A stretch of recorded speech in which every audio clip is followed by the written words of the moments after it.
Hello and welcome to today's second keynote here at Update Privacy event.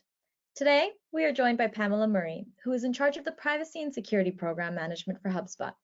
Thank you, Pamela, for being with us here today and for bringing in your knowledge from the product team to the legal and privacy team. Now, privacy by design is the name of the game today. For those who haven't heard the term yet, privacy by design is a framework based on proactively embedding privacy into the design and operation of IT systems, networked infrastructure, and business practices. Pamela, can you tell us a bit more about how to embed the proper privacy strategy within the product and technology team? Hey, Jessica, thank you for having me today. And hey, everybody, thanks for joining us at Update Privacy. As Jessica said, my name is Pamela and I lead the Privacy and Security Program Management team at HubSpot. Before that, I was a technical program manager and data protection officer at Intercom. And today, I'm really going to share a few of many hard-learned lessons and some observations that I have from working with privacy and partnering with product teams over the past few years. So Jessica, before I start, I want to thank UserCentrics and PreDetect for inviting me along. I'm really glad to be here. Thank you so much for being here. So if I was going to really start with my talk it's about driving your privacy strategy with the product. And if I was going to add a subheading, it would be not with your privacy policy. Your customers, for the most part, don't read it unless they have full legal teams. And even then, 99 times out of 100, the person reviewing it isn't the day-to-day user. So yes, you absolutely need a privacy policy. It's important, but why do we consider it a central part of our business strategy when our most important customers and the people getting the real value from the product will likely never read it? So I'm really big on just product is the kind of nature of this talk. Privacy strategy belongs in your product where it's visible and configurable and where your customers can really benefit and exercise their rights in what should be a delightfully easy way. That's the goal. We're not there yet at HubSpot. You're probably not there, but that's what should be the goal. So how do we work with our product teams as privacy professionals to make sure that we're covering all of the relevant legislation and compliance frameworks and really delivering a great customer experience at the same time? Let's see if this sounds familiar. So you're about to launch a new product. The teams are really excited. They've been working on it for months and our customers are going to love it. It's going to drive new business, and AAR, legal and security have done the reviews, and at the last minute, there's a realization that we've missed a really small but core piece of compliance. So if you launch this product to market, you're putting your business at risk. If you're B2B, like HubSpot is, you're putting your customer's business at risk. So you just can't. Like, launch is delayed, you have frantic meetings with legal, your CEO is getting involved, you probably need external counsel, so costs are going through the roof. What happens? So like, at what point does the disconnect happen between the product teams, the legal requirements, the many iterations of product before it actually gets to market, that something slips? The CEO really wants to know at this stage. And it's easier said than done. So for many of us in this conference, we likely drive privacy from a legal standpoint. That makes a lot of sense, right? The GDPR is 98 pages of really dense legal text. CCPA, it's not quite as long, but still really large. And like, don't even get me started on the many drafts of the new e-privacy regulation. So we really do need legal expertise to analyze in the context of our business and our customers. We need them to synthesize that information and, as much as feasibly possible, give product teams really simple, clear rules to live by. Simple rules to live by. I'm going to say that a lot because I believe it's really key to not only success, but building a mutually trusted relationship with your product team. They don't need or want to understand the ins and outs of every compliance framework you attest to and every regulation in every jurisdiction that you're covered by. Not because they can't or they're not interested, but because they shouldn't have to spend hours sweating those nuances. For the lawyers among us, that is your job.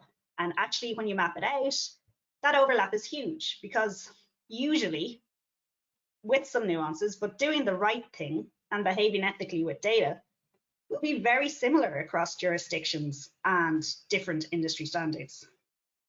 So it can and should be broken down into really actionable guidance for teams.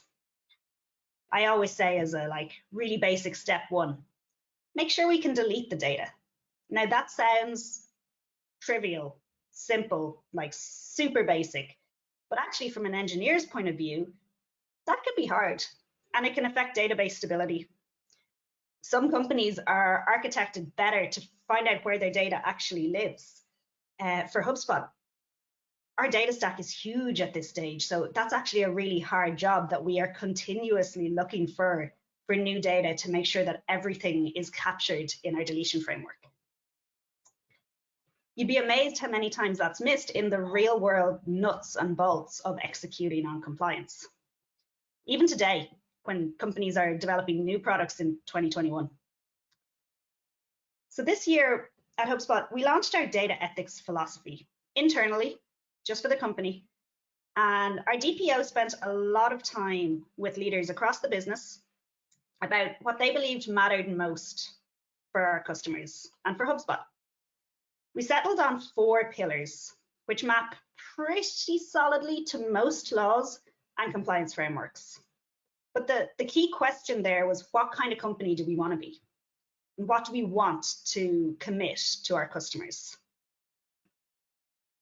So we settled on choice and control, transparency, fairness, and is it safe and secure? They sound simple. A product team can take them and start to work with them as guiding principles when they develop products. Now, to my mind, this is our guiding star. This is why we're here. But I'm an ops person, and I'm thinking, right, when we're in the weeds with teams, how do we embed this in how we work? A new product team, say, is trying to innovate and build some new machine learning feature for the CRM. And we think, right, how much choice is the right amount of choice? How much transparency is signal versus noise? And to be honest, we're just at the start of this journey. There's a ton of things we want to get better at too.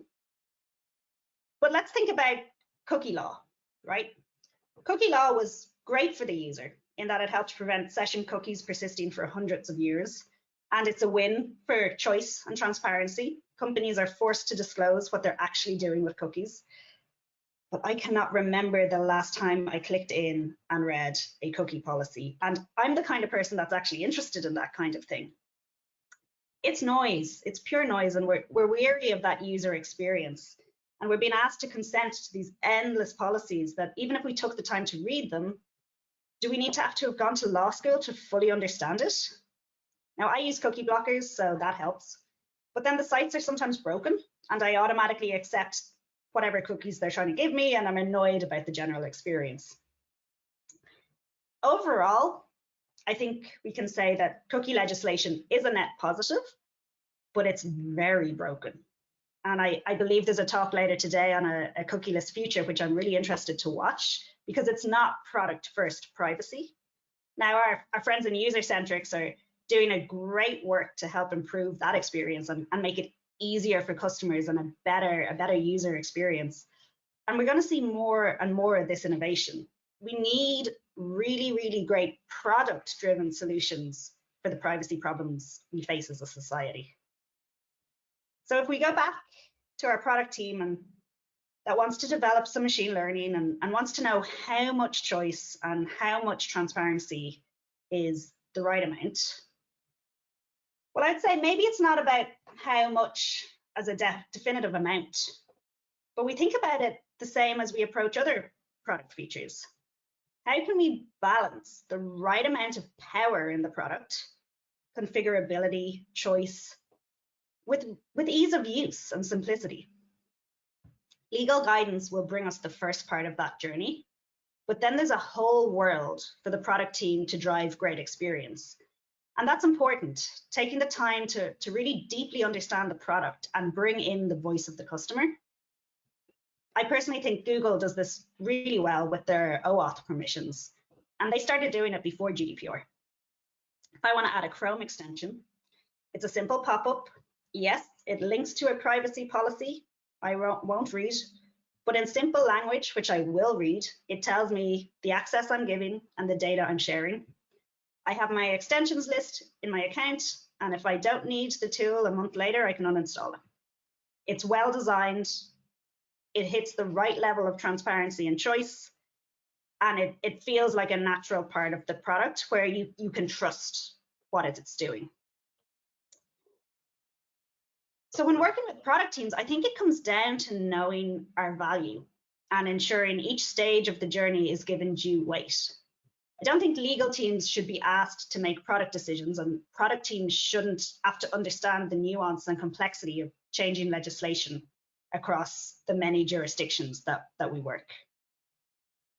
Simple rules to live by. So for HubSpot, that's really about choice and control, transparency, fairness, and making sure the data is safe and secure. That's what we're always trying to do. The rest is iterating for great product, so long as those core pillars are there and are central. So I mentioned I lead the privacy and security program management team at HubSpot. What is that? Does anyone really know what a program or project manager does with their day? It can mean very different things in different companies, and even within different teams within a single company. But at HubSpot, our team exists to help own problems within the privacy and security space and identify our gaps and set up and sometimes manage those operations and systems that help all the pieces to work together. So when we're talking about privacy, where we fall is often helping to persist and apply legal guidance within our product teams in a way that they can take it, internalize it, and problem solve, always in partnership with legal and compliance. Now, just to reiterate, product is what they do best. And in our analysis and sense of ownership of the privacy problem and our expertise in the area, I know I've certainly been guilty of solutionizing on behalf of the product team and our customer. And sometimes we can forget that when it comes to product, well, actually that's their area of expertise, and getting that balance right between guiding and supporting while learning from each other with simple rules to live by and allowing them space and time to deeply consider those problems from a user's point of view, that will build trust with product teams, which in turn will result in a better customer experience and better trust with customers, which is the ultimate goal. The second, probably hardest lesson I learned early on in my career was that data is not equal.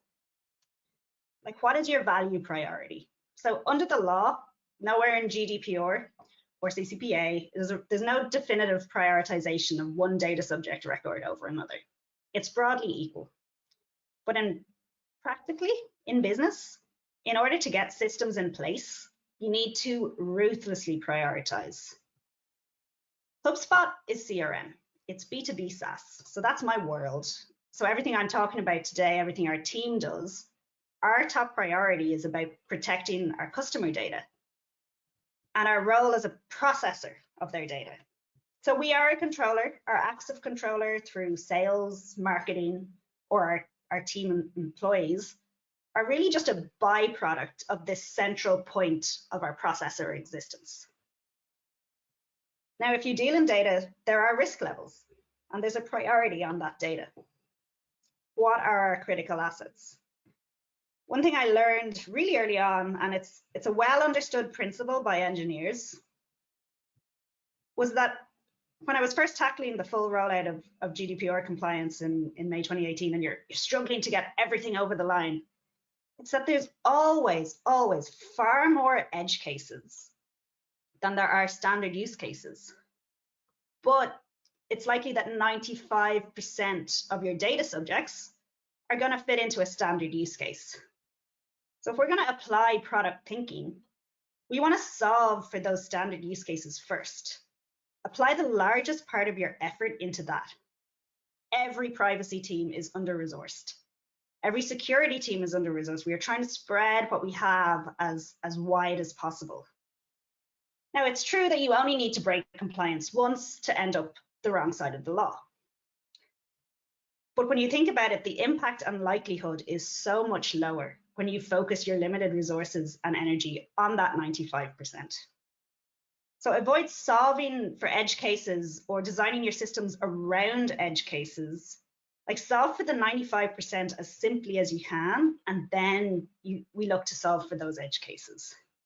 That is something I really wish I'd considered earlier when we were starting to build out our processes. At HubSpot, we have billions of end users and thousands of employees. Now, 3 years past GDPR, we've yet to receive an employee access request. We're ready. If we do, we'll have a meeting, make sure we can identify all of the right information, satisfy any and all requests from our team or ex-employees. But that is not where I certainly want our team spending all of our energy to solve for, because it's not a problem yet. There's so much to do.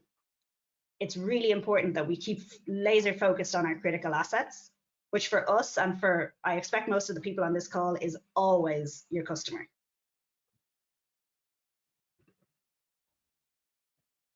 Slide changed. My final lesson that I learned the hard way, and again, will seem really simple, but I can often be underestimated, is to automate, automate, automate. Manual processes, no matter how perfectly well designed, no matter how diligent the team are working on them, a manual process will fail at the first stress test. Be it scale, reprioritization, someone going on parental leave. I can't say enough, manual processes have no place for solving for privacy in the long term. Technology is what created the privacy issues we face today. And it's for the most part an unintended consequence of rapid growth and convenience and innovation that tech brought. If we try to tackle these problems manually against today's technology and future technology, we will fail. I have had and still have a terrible habit of saying, yeah, let's just get something in place to mitigate the risk and we can improve on it later. Scan to 2 months in the future and I'm at my screen, square-eyed, doing hundreds of manual approvals or reviews, hating my life. It sucks for everybody, but mostly for me. And it's not smart. And I'm human and I will make mistakes. I will get a cold and be out for a couple of days. Automate, automate, automate. Even if you have to do it in 5% improvements or 1% improvements, it's worth it in the long run. There's also an abundance of tools now that we can use to develop no-code automation. I don't need to have a degree in computer science or pull an engineering team off their other work for 2 weeks to automate a notice workflow. So while technology is a major contributing factor to our privacy woes, it's also really the only viable solution and what we should be leaning into to solve for this in the long term. We're trying to get the e-privacy regulation over the line, but it's a really slow process and it will always be slower than the speed of new technology. So while our laws need to set the guardrails for business and society, I really believe it's our products that need to solve the problems. So to wrap up, my top 3 privacy lessons I've learned while working with the product teams is to really equip the product team with simple rules to live by and space to problem solve. Number 2 is to ruthlessly and critically analyze and prioritize your data. And don't fall into the trap of focusing the bulk of your effort on edge cases. And 3 is to automate everything, twice if you can. Thank you so much. Thank you so much.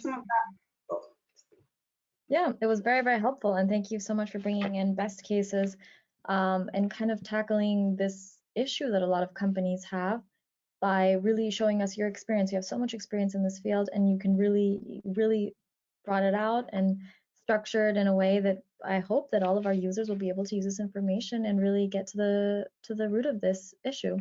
and looking at how the product team does have a large role to play, especially because it is the technology aspect of a privacy strategy that is probably the most relevant in tackling these privacy issues and where we can really see some progress. So thank you so much, Pamela. I hope that everyone Thank you. in this keynote. Thank you.